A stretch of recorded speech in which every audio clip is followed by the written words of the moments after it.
지금 헌법재판관 공석인 세 자리가 있잖아요. 이걸 예. 임명해야 되냐 말아야 되냐 이거 가지고 좀 한창 여야가 논쟁인 것 같은데 권성동 원내대표는 임명 못한다라는 입장인 것 같아요. 대통령 권한대행이 뭐 헌법재판관 임명을 뭐 황교안 권한대행 때 했다고는 하는데 그건 그게 이제 조금 다릅니다. 예. 저희가 황교안 이제 대통령 권한대행이 두 가지가 있어. 하나는 대통령이 고리됐을 때 예. 하야나 또는 대통령이 서거했을 때나 또는 대통령이 탄핵 심판으로 파면됐을 경우 이렇게 대통령이 고리됐을 때 대통령 권한대행이 임명권하고 탄핵 소추가 돼서 현직 대통령이 권한이 정지됐을 때 권한대행이 할 수 있는 거하고는 조금 저는 다른 차원이라고 보고 있고. 지금은 헌법재판소에서 파면된 건 아니니까. 그렇죠. 예. 그러니까 권한만 정지된 상태고 예. 그랬을 때 이게 변경적 권한을 할 수 있냐 이런 데서는 법조계 의견이 많이 갈립니다. 그런데 야당 측에서 지금 이거를 임명할 수 있다는 건 지난 2016년도에 박한철 헌재소장이 퇴임하고 났을 때 그 제일 먼저 했던 게 황교안 권한대행은 헌법재판소장 임명할 수 없다고 본인들 입으로 했어요. 예. 했고 그 다음에 대법관 추천목인 이제 헌재재판관도 임명해서는 안 된다고 얘기했던 게 제 기억으로는 추미애 대표도 그랬고 우상호 전 원내대표, 뭐 박주민 의원, 네. 박근계 의원 다 자기들 SNS나 나와서 얘기했던 겁니다. 그때 논리하고 지금 논리하고 다른데요.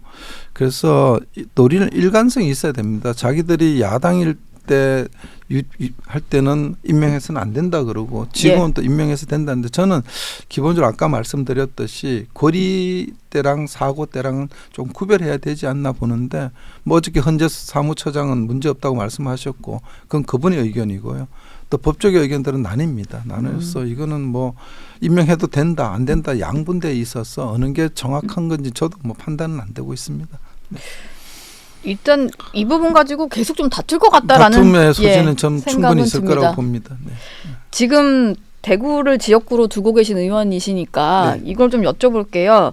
얼마 전에 대구 수성구의 주호영 의원 지역구로 추정이 돼요. 왜냐하면 본인 맞습니다. 손으로 예. 윤 대통령과 주호영 의원을 뽑은 50대 남성이다라고 했는데 창피해서 못 살겠다 이런 현수막을 붙였더라고요. 저도 그 현수막 봤습니다. 이제 한 예. 분이 붙이신 걸 봤는데 그런 분도 있고 또 이 계엄에 대해서 나름대로 또 이해하시는 분도 있고 근데 예. 많은 분들은 지켜보고 있는 것 같아요. 많은 얘기를 하시고 싶지만은 예전에 저 박근혜 대통령 때 그 탄핵을 거치면서 그때 너무 격정적으로 휩쓸렸다는 그런 게 있어서 그런지 그냥 지켜보는데 다만 비상계엄에 대해서는 꼭 비상계엄을 했어야 되냐 하는 그런 안타까움 예. 그런데 불편함은 있는 것 같습니다. 그렇다고 해서 이게 뭐 내란죄가 되냐에 대해서는 거긴 동의하시는 분들이 그렇게 썩 많지는 않았던 것 같아요. 제가 주위에서 들어봤을 때. 내란죄라는 단정보다는 지금 예. 좀 지켜보고 있다. 그렇습니다. 수사 상황을. 예, 그렇지만 그게 막 저는 네. 뭐 정확하다고 봅니다. 예. 느끼시게요. 지금 그 수도권이나 뭐 이렇게 좀 전국 정당을 좀 지향하는 정당으로서 봤을 때는 국민의힘이 상당히 좀 안 좋은 상황에 처한 건 맞는 것 같아요. 그러다 보니까 뭐 수도권 원내 당협위원장들 사이에서는 목소리가 막 터져 나오고 이러다가 진짜 지난번 탄핵 때보다 더 어려운 지경이 될 것 같다. 뭐 이런 말들 나오거든요.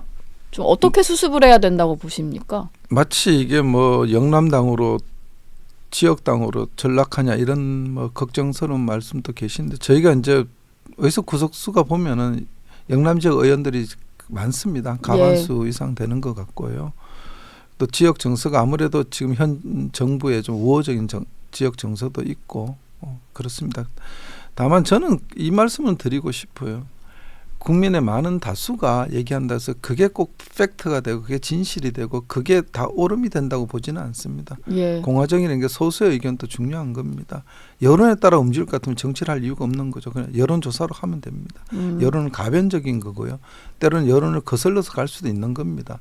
다만 이게 탄핵을 찬성하신 분이 많다 그래서 그게 꼭 절대선이고 탄핵을 반대하면 이거는 반역자가 되고 이런 이분적인 논리는 성립되지 않는다고 봐요. 저희는 미국과 다릅니다. 미국은 탄핵 소추가 돼도 대통령 권한이 정지되지 않아요. 저희는 탄핵 소추하면 대통령 권한이 정지됩니다. 굉장히 중요한 거거든요. 네. 그래서 탄핵을 좀 신중하게 하자는 거고 또 탄핵 소추가 되면 법사위를 통해서 청문 절차도 있거든요. 그런 절차도 좀 거쳐서 신중하게 가자는 거지. 이게 무슨 지금 탄핵소추안에 증거물이 언론 기사밖에 없습니다. 제가 알기로는. 언제 저게 조사해 본 적이 없거든요. 네. 그런 겁니다. 조금 차분하게 좀 그렇죠. 상황을 봐야 될 것 같다. 급하게 뭘 이렇게 그렇게 너무 급하게 서둘면은 될 것도 저는 안 된다고 보고 대통령은 국회도 마찬가지입니다. 대통령 주권자가 선택한 정당한 권능을 가진 국가기관, 헌법기관입니다. 예. 그 권능을 정지시킬 때는 충분한 절차도 필요하다고 저는 보고 있거든요. 예. 네.